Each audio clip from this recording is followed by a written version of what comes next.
Hi, in today's tutorial, I'm going to show you how to delete a Trello account. So the first thing that you need to do is simply go to Trello.com and make sure you logged in into your account if you are not yet. So once you're logged in, if you go to the top right corner as an example, you'll find your account, click on it.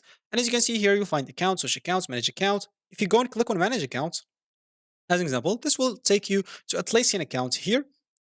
But as an example, even if you keep looking here, you will not find where you can simply delete your accounts. As an example, so you'll find just connected apps and a lot of other stuff, but nothing important. So where to delete it? Again, you can go back to the top right corner. And if you go to settings instead of manage account, you can find yourself here in settings of Trello exactly. Scroll down to the bottom and here you'll find this. So manage or delete your Atlassian account. Of course, it is what you created like Trello with, or basically once you create a Trello, you have an Atlassian account with this. Click on it as an example, and you'll be taken here again.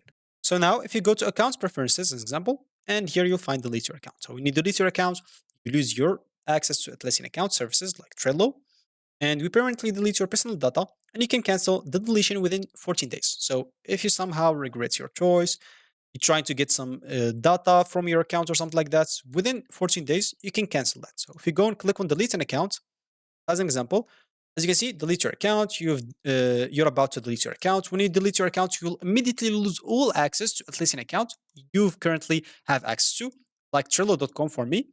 Other Atlassian accounts, as examples such as Atlassian Community and Marketplace, will delete your personal data, full name, address from Atlassian accounts within 30 days, except in a few cases where required to legitimate the business or legal purposes. We'll email you a list of the apps that you may have stored your personal data, and the content you've created will remain in Atlassian account. So click on delete an account if you want to delete it. For me, I'm not going to, so I'm just going to click on cancel. So this is going to be it for me in this video. Thank you for watching and goodbye.